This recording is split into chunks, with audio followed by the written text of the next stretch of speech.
Hey nerds, do you like ladies talking about books? Well, I hit a little milestone over on the YouTubes and they asked me to do a in-depth book tour and a costume and prop tour. So today I'm going to show y'all my books. Shout out to Out of Print for the gifted merch. Thank you. Hey, I'm up here. I'm up here. I'm up here. So I'll start with my fairy tale collection, of course, since I know that's why y'all follow me. But I will show you a little bit of my non-fairy tale book collection because I contain multitudes. So first up, this is my fairy tale bookshelf. You'll recognize it as the background for the narration portions of my fairy tale videos. Hello. It also contains my headwear and my props for videos, so they are within easy access. And also because, the crowns look fun. So those of you who know, I'm a librarian. You're probably wondering how I organize these things. And the short answer is I don't really. There's a little bit. Mostly it's by size because I have these like ladder bookshelves where they have narrow bookshelves on top and then they get wider as we go down. And so yeah, I got my little tiny books up on top and I have my bigger books as my shelves get bigger.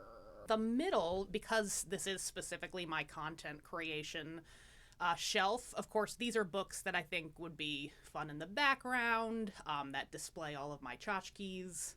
Some of my tchotchkes are props, but some of them are just like, fairy tale stuff. All of these like bookends I've got at antique shops, so that's kind of a fun find. Now I'll give you like some close-ups of my fairy tale books in like groupings by fairy tale type or area or whatever. First up, What are you reading right now, Liz? well, first off, I always have about a bajillion books on my couch or my bedside table. And I tend to like bounce between books. I have a very bad attention span, like so many of us who have been raised on the internet. And so I tend to bounce between a few and revisit them over very long periods of time.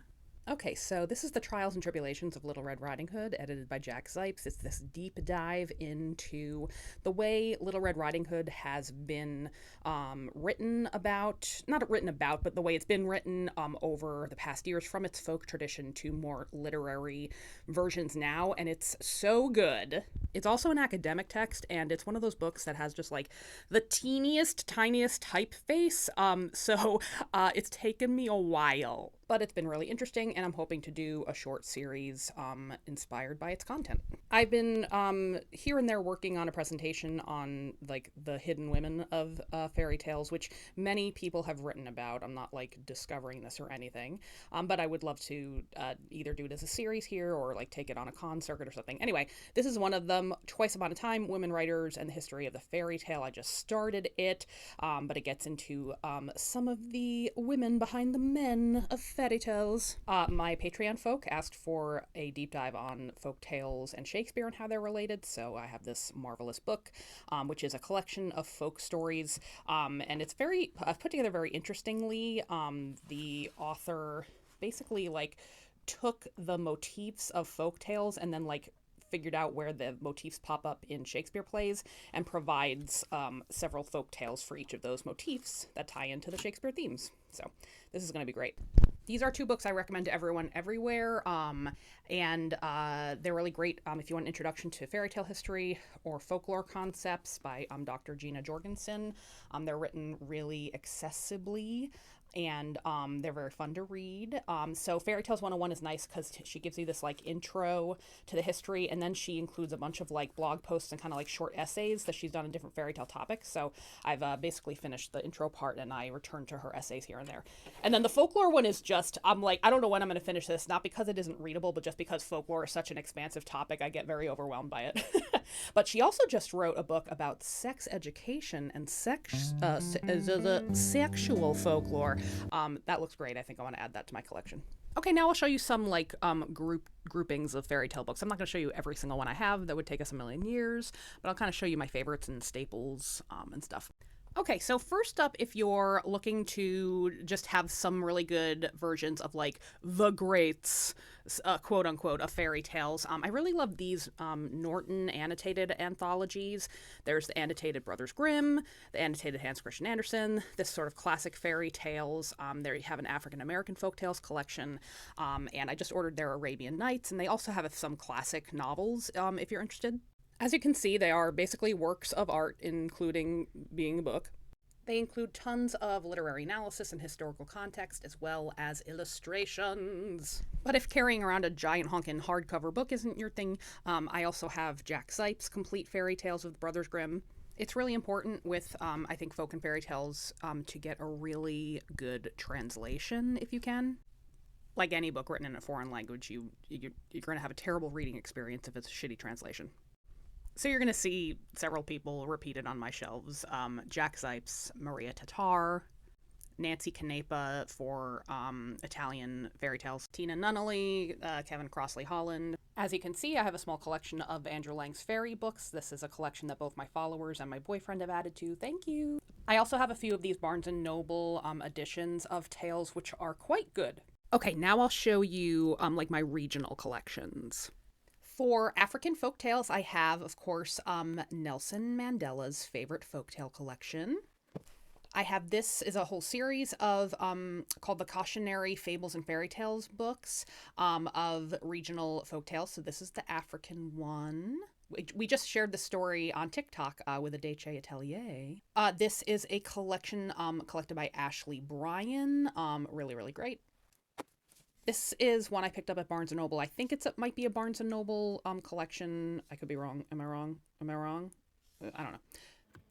This one is just gorgeous. I bought it more for the photos than the folktales, but it is an interesting folktale collection. It starts out with reframing popular European tales with Black kids at the center, and then the second section is African folktales, and then the last section are original fairy tales that are quite charming. And just look at those photos. Come on. And I showed you this one, but it's a must-have, so it's good to see again. Okay, here's some Asian and Pacific Islander ones. This is a collection of Chinese folktales by Lawrence Yep. Anyone familiar with children's literature will know that name. Hello. Folktales of Bengali. I haven't done anything from this yet. Here's another one in that graphic novel series with Asian folktales. This was a gift from a follower. Thank you so much. I still owe you a story from it. This is a lovely collection that's written both in the Chamorro language, which is a nation of folks in the Mariana Islands. Gorgeous. I have to do a folktale from this. Japanese folktales, because my followers are obsessed with them. This is a great series. Arab fairy tale feasts. There's also Chinese fairy tale feasts, Jewish fairy tale feasts, and just a generic fairy tale feasts. But it's literally got a folktale paired with a recipe. Beautiful collection of Iranian folktales. Beautiful collection of Indian folktales. And this is one of a trio of books of Filipino legends that were gifted to me from a follower. Thank you. This was one of my favorite picture books when I was a kid, The Dream Eater by Christian Garrison. I just had it read over and over to me. I don't think it's a fairy tale or folktale, but it's inspired by actual folklore, specifically the creature, the Baku, which eats dreams. He's eaten a nightmare right there. Thank you. I have several Jewish folktale collections, two of them by Howard Schwartz, and I've definitely told some of these tales, from Lilith's Cave and Elijah's Violin. And then here's that Jewish fairy tale feast that I mentioned. Schwartz has a couple more collections that are on my wish list, FYI. Okay, European folk tales and fairy tales could take me a million years, so I'll just do some biggies. Okay, if you'd like to read about German folklore that has nothing to do with Grimm, you can check out my friend Jürgen's books. If you want to read some Danish folk tales that have nothing to do with Andersen, but definitely inspired him, this is a great pair of books for that. A couple of Italian collections I love. Here's my collection of Basile tales, Tale of Tales, and Italo Calvino tales. Italo Calvino basically did for Italy what the Grimm brothers did for the Germanic states, was he wanted to collect a big old honkin' folktale collection, and they are written so charmingly. I really, really highly recommend this collection. Asbjornsen and Moe are like one of the biggies in Norway, so it's nice to have a collection of those. These are a collection of old French fairy tales that I would like to present here, but they're kind of long, so I just haven't gotten around to it yet. A nice giant collection of French fairy tales. This is a collection of tales by a writer from Prague that was recommended to me. Malachite Casket. I did some fairy tales from this a long time ago. Delightful. Kind of your classic collection of Russian fairy tales. And this collection of Latvian folk tales that's delightful. I have some Irish and Scottish collections, of course, though a lot of those are available online, the British ones too, which is why I don't have a ton of them in book form. Also, this stunning Arthurian collection that came out recently. Hello. My indigenous folk tales, like my indigenous American folk tales, could definitely use a lift. It's a small collection, but I do love it, and if you have more to recommend to me, I would love to hear from you, specifically of them written by indigenous authors. I would prefer that, because there's plenty of other options out there. Oh, I cannot forget this one from that beautiful graphic novel collection. Latin American tales are another big hole in my collection, so I would love some recommendations for that. But I do love what I have. These are must-haves. This one looks boring, but it's not. It's delightful. This is the Costa Rican folk tales that I've shared from before. Miscellaneous fairy tale books. Gay fairy tales collected by my friend Pete. Must have.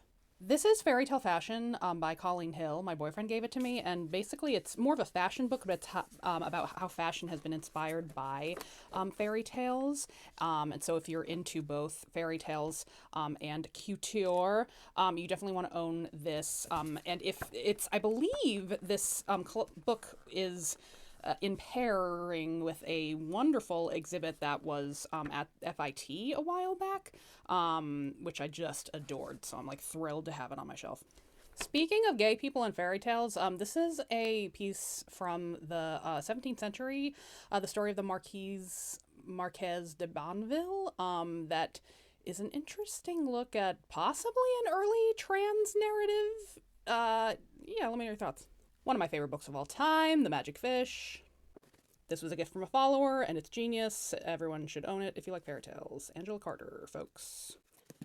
This is a book of Appalachian, I'm so sorry, folk tales, and they're hilarious. This is more gay fairy tales. This is an incredible book by Amanda Leduc called Disfigured, and it's about disability and fairy tales and trying to navigate both of those things. My friend Beth recommended this collection to me, and I haven't read it yet, but I can't wait. I've had this on my shelf for like 1,000 years, and I'll read it someday. It looks good. I just bought this. This looks good too. They all look good. Obviously, I wouldn't have bought it if it didn't look good. This is a historical fiction book about Wilhelm Grimm's wife, and it's quite good. If you've read Deerskin, it has similar trauma issues, if you get my drift, so reader be warned. If you're a Philip Pullman fan, this is a good one to have. I generally enjoy the collection. This is a series I just mentioned the other day, this Oddly Modern Fairy Tales series, which is like uncovering lesser known fairy tales with modern relevant themes. It's by Princeton University Press. So there's a lot more in this. It's a huge series, and I can't wait to own all of them. This is an art book by Sean Tan, who did The Arrival, which you may know. And it's just like beautiful art pieces inspired by Grimm fairy tales. And I love them. Look at that. That's my favorite. That's Allerlyra right there. Hey, girl. Just picked this up, Rebel Folklore. It's got your like naughty ladies. This is so fucking funny, guys. You gotta read it. Of course I have Princess Furball, the picture book version of my favorite fairy tale. Of course I have the Paper Bag Princess, classic munch. But also I have this, The Princess and the Pea with the Tiger. This was another favorite one from when I was a kid. Come on, how cute is that? If you're interested in whether Hans Christian Andersen may have been gay, this is the bio you would like to read. This is another hefty fairy tale theory book, feminism and storytelling of fairy tales in particular. And if you're thinking, Liz, you read a lot of fairy tales, that is true, but also a lot of those collections I have not read, or I definitely haven't read front to back. A lot of times with fairy tale collections, I just like peek around for like the fun titles or the themes or a region that I'd like to hit up. I rarely do I read a fairy tale collection front to back. I probably should. I'd probably get a lot more out of it. I really would like to, but trying to navigate full-time job content creation, it just hasn't happened for me yet. And I said I was going to show you my non-fairy tale books, but I'm kind of running out of time, so it's gonna be a real quick look. So I do love superheroes and comic books. I barely get to read them. When I do, I tend to concentrate on the ladies. So I do have some lady-focused comic books. As you can see, I am particularly interested in Wonder Woman. I also love Black Canary. She's a favorite. And She-Hulk. But yeah, so I got a little collection. These are my Jen Bartel covers. Because she's amazing. Hello, they're in love. I also have a small collection of fashion books and Dolly Parton books, apparently, and I do love me some Wes Anderson. This one I do have to show you the inside. It's just like an incredible collection. It's from the Kyoto Museum in Japan, and it's like if you're into costume history, it's to die for. That's my tiny collection of theater books from my theater days. And then I have the real random shelf down here. This is like library stuff, my favorite childhood books, some miscellany, I think. Yeah, just like YA and kids books that I've read over the years that I've wanted to own. My signed copy of my Reading Rainbow book.